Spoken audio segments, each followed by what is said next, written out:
ambalma aw ni nyakuma aw bismillah ka jabarani ka ni o he Joliba TV News ye aw bismillah radio Joliba fanaka minyi Bamako yanno an lamene do keme ani duru murmuru fu falaki segu an lamene do keme murmuru kelen segu ka fe yenno wala ambi be fo ka be wali nyumando amono be kan fle wala saka sega kuna foni soro ka jira ka fo kuna fondi gafe au lieu de lakalli wati sele flene an fe yanno mimi lase awma dongo do ka tandene fo ase jumado mani wati manase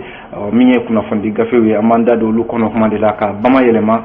bamana kana bele jele bi se ka famia soro ala cogo mina wala an sira kene ka ambi befo dante foli mina kuna fonu la bakurumba do be talike fasidi sebe minum bambulo korea ajarala ka fo fasidi sebe lesor konnala ko si ka fo min be sena ni atle sabana kunye bi kunje biere ajarala ka fo kunungo tle sabana min kera o koni kera kuma chamani ani ma chamani ko hakilawdi kerengrenye la ka farat le fla foloka jala ka fo bele jele kulu nani mimbe no akulu nani konnala be ko nga hakilla tara hakilla nyuma fe dira konnala hakilla num betara bele jele kundi ka yele maw buluda wala sa minye jamana konnala jamana mara chugo rebe sega yele ma chugo mina o memi sega ke sawi yere bi avec gafe bay nugo ko rapport ona dama ukuloka amina ndado ola umana boy no lende panaalekumana l'indépendant a jira k'a fɔ ko halisa assise nationale de la refondation baaraw kɛnɛ ka jɛkuluba min bɛ n'o ye ko fɔp y'a jira k'a fɔ k'ale bɛ jamana faamaw wele kɛrɛnkɛrɛnnenya la furancɛla fanga ɲɛmaaw de ko don k'u ka fɛɛrɛ bɛɛ lajɛlen kɛ walasa CEDEAO ka ɲangini minnu talen don ka bila Mali kunna ani min bɛ tali kɛ maa minnu bɛ n'o ye transition baarakɛlaw i n'a fɔ CNT maaw ani gouvernement maaw ko CEDEAO k'a ka ɲangini wuli ka bɔ olu kunna joona joona an bɛna an da don o fana na sisan tribunal militaire ni o ye an ka finitigiw ka kiiribulon ye ko tigɛra a jɔla k'a fɔ maa 17 bɛ jalaki kun binnen don olu ka kunungo jalaki ninnu bɛɛ lajɛlen bɛ tali kɛ binkani walew ani marifaw ka olu ŋanamu ka se ka taa di maa wɛrɛw ma walasa u bɛ se ka jamana kɛlɛ n'a ye cogo min na o kiiri fana tigɛra kunungo an bɛna an da don o la sisan nɔ l'indépendant kɔnɔna la o mana bɔ yen le républicain ale y'a jira k'a fɔ politikitɔ min bɛ yen ni o ye URD ye URD ko n'i y'a ta maa saba ko maa 2 olu y'a jira k'a fɔ k'u ka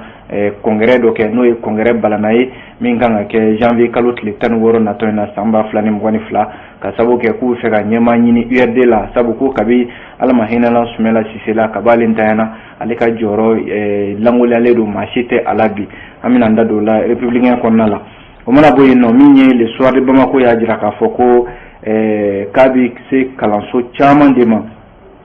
min ye jamana woroduganfa ye n'o ye Sikasokaw fɛ yen limanaw a jarala k'a fɔ ko kalanso caman de datugulen don ye ka sababu kɛ lakanabaliya yɛrɛ ye min bɛ tali kɛ ale soir de Bamako kelen in kɔnɔna la ko finitigi maa 4 olu fure yera kɛrɛnkɛrɛnnenya la Jabali ale fanfɛlaw la ji bolisira min bɛ n'o ye kanali ye o kɔnɔna la ani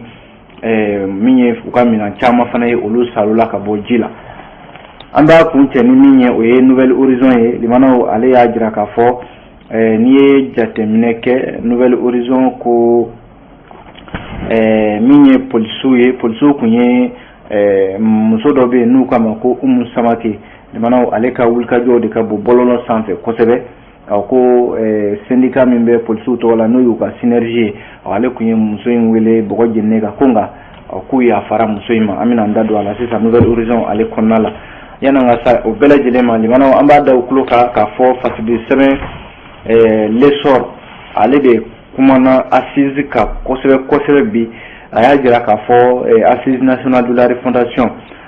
don minnu bɛ yen don kɛrɛnkɛrɛnnen min bɛ yen ni maa bɛ se k'a fɔ o ye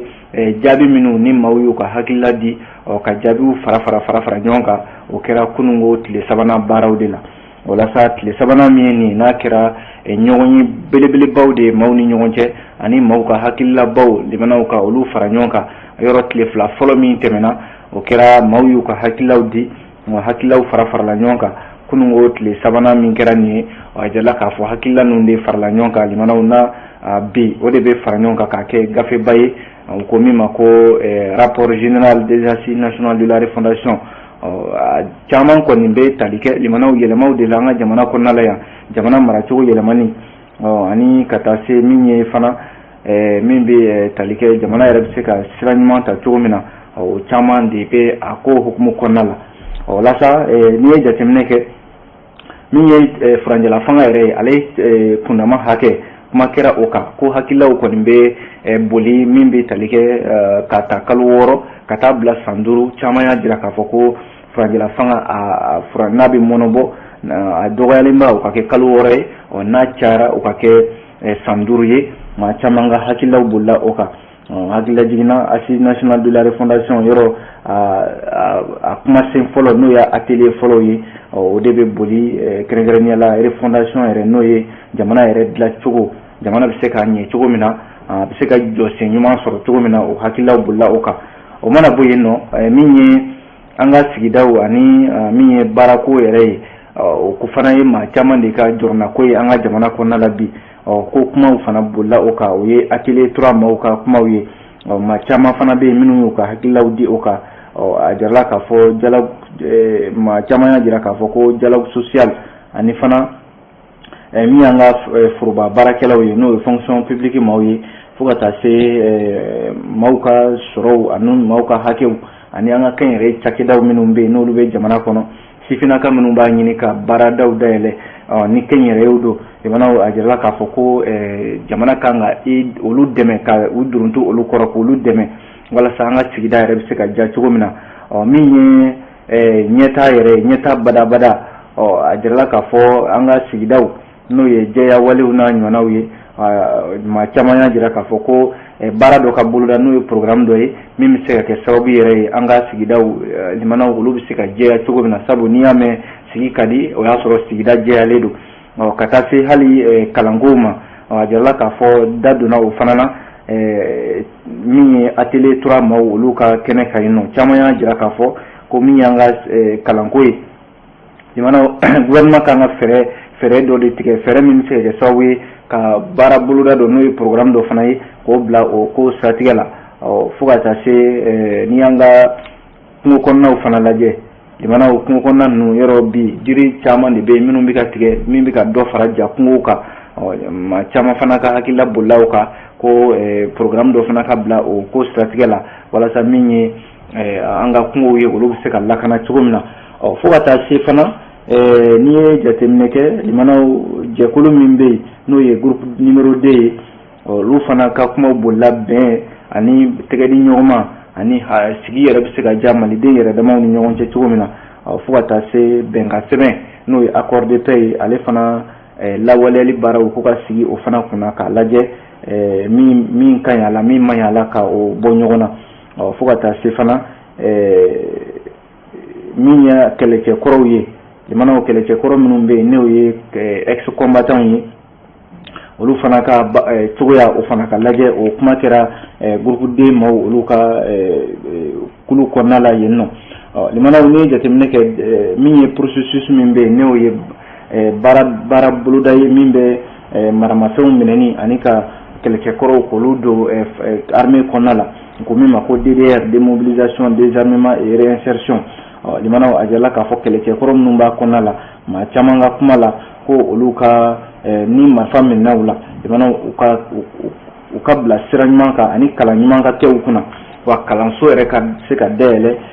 ko siratigɛ ninnu na u ka se ka kalan sɔrɔ a seya kalan na yanni u ka taa bila armée kɔnɔna la limanaw maa caman ka hakililaw fana bolila u kan min ye seko ani dɔnko ani sifinakaw ka koɲɛ ani farikolo ɲɛnajɛ fo ka taa se kalankow ma maa caman fana y'i ka hakilila di o kan l'essor kɔnɔna la bi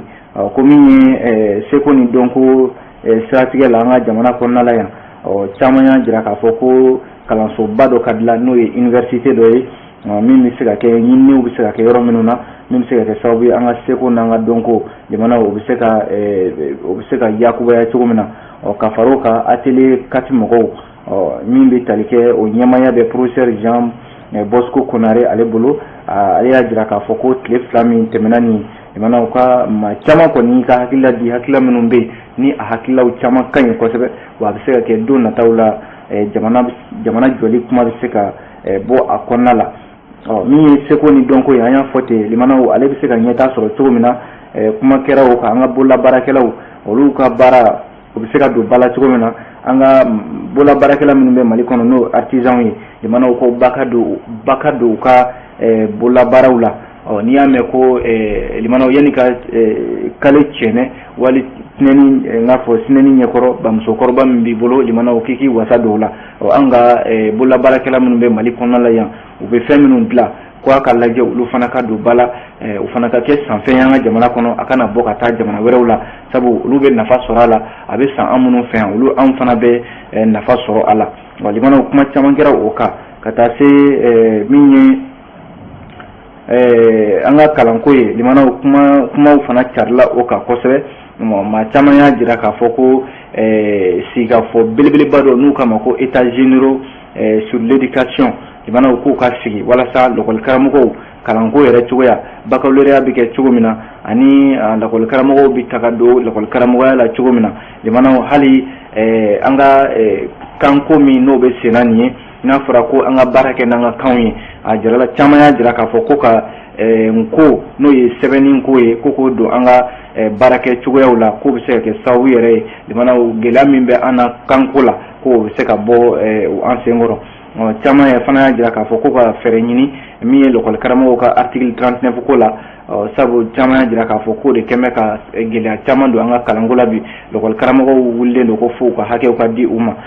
limanaw nin de ye hakilila caman ye maaw ka hakilaw bolibolila minnu ka kunungo nka bi ko min ye assise nationale de la refondation ye hakilila minnu fɔra sisan a bɛɛ bɛ fara ɲɔgɔn kan k'a kɛ gafeba kelen ye ka sɔrɔ ka baara kɛ ni a ye ni lesɔrɔ y'o fɔ limanaw l'indépendant fana kumana assise kelen de kan nka min ye jɛkulu dɔ bɛ yen u k'a ma ko COFOP tɛ dɔwɛrɛ ye o limanaw COFOP ye coalition des forces patriotiques ni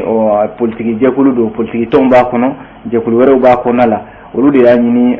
assise nationale de la refondation fɛ ko u min ɲini u ka kumaw fɔ assise fana kɛnɛ kan kuma minnu bɛ yen cikan de don ko k'a lase CEDEAO ma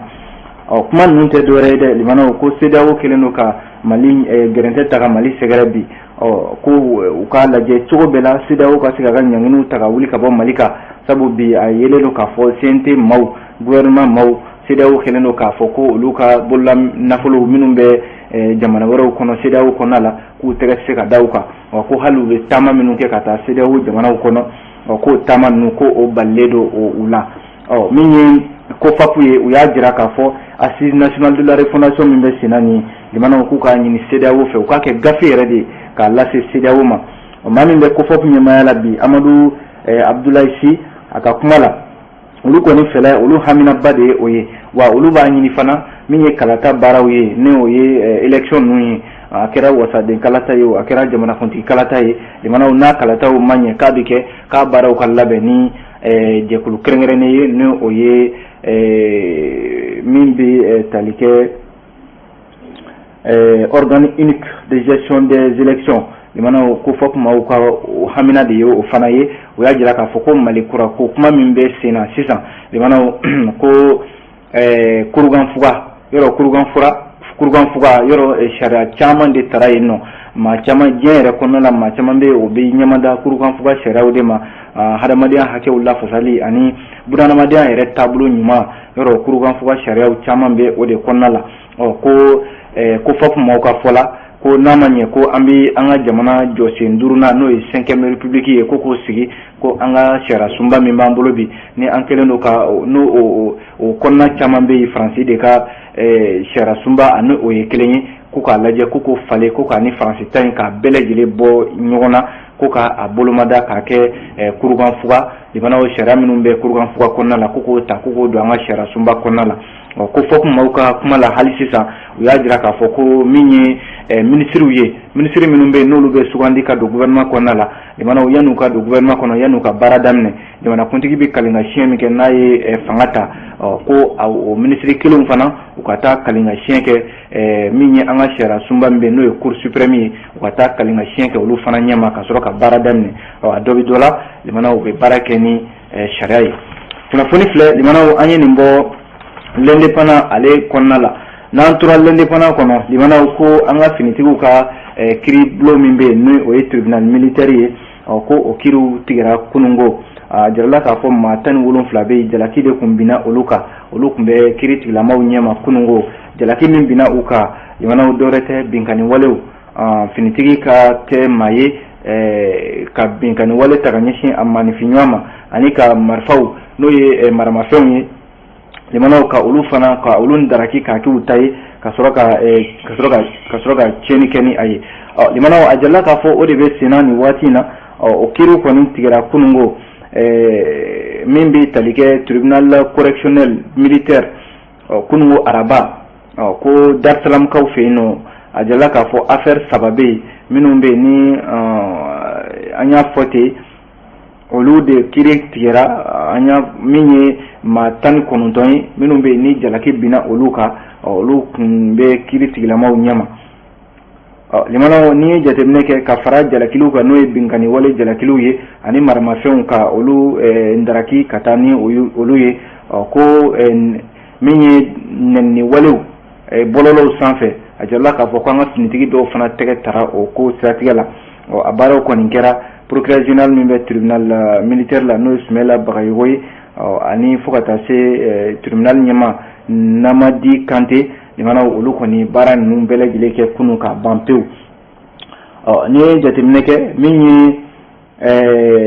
maa minnu bɛ yen n'olu ka kiiri tigɛ la n'o ye maa 17 ye ni jalaki binna olu kan a jarala k'a fɔ caman de bɛ yen minnu tun bɛ mandat de dépôt la a bi kalo 1 bɔ kabi décembre kalo tɛmɛnen na o dɔ ye adjoint chef Musa Traoré ale anatɛ ale yɛrɛ ye mori dɔ de ye mori min ne limanaw mori jagokɛla don Mulai Haidara Abdoulaye Diallo ani sergent Sekou Sako Dawsi adjoint chef Bouakar El Koulibaly Bayele So Mahamadou Sila Dumbe Tungara Amaba fo ka taa se min ye maa minnu bɛ yen ni olu ma minɛ ka don kaso la adjoint Hadiso Suleiman Touré Warzangan Anga Asunakari adjoint chef Sidi Bengali Jahami Mohamed Mahmoud ani sergent chef Sidi Ben Bouakar ani capitaine Mamadou Sebe limanaw ninnu de ka jalaki binna u ka kunungo a jarala k'a fɔ an y'a fɔ ten limanaw waati yɛrɛ kama ko marifaw yera dɔw bolo dɔw bɛ yen olu ta kɛra nɛnijugu ye bɔlɔlɔw sanfɛ dɔw yɛrɛ bɛ yen olu ye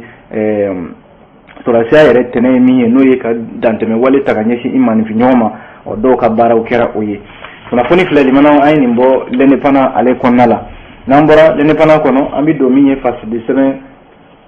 le républicain a kumana limanaw républicain y'a jira k'a fɔ ko politique tɔn URD ko ale ye ɲɔgɔn ye balalen dɔ kɛ ɲɔgɔn ye in kɔnɔna la u ka kuma la ko ni ye URD tɔndenw ta maa 3 o maa 3 ko maa 2 bɛ yen u ka bureau exécutif kɔnɔna la o kɛlen don ka jagoya k'a fɔ ko min ye congrès dɔ ye n'o ye congrès extraordinaire ye ko ka boloda janvier kalo n'o ye san kura natɔ ye kalo fɔlɔ o san 2022 ko ka congrès kɛ congrès in a kun tɛ dɔwɛrɛ ye dɛ limanaw ko ka ɲɛmɔgɔ ɲini joona politique tɔn union pour la république et la démocratie n'o ye URD bakurunba la sabu ko kabi u ka ɲɛmɔgɔba ala ma hinɛna Sumɛla Sise ka b'ale minɛna Bamancɛ wale tigilamaw fɛ limanaw fo ka na a ka fatuli kɛ ko URD ma ɲɛma tɛ URD la ɲɛma dankanw de bɛ yen minnu bɛ ka URD baara a kɛ an bɛ don min na i ko bi o de la u ye ɲɔgɔn ye balalen min kɛ min bɛ tali kɛ kunungo araba décembre kalo tile 29 a kɛra palais de la culture la Bamako yan nɔ walasa u ka bureau exécutif national n'o ye BEN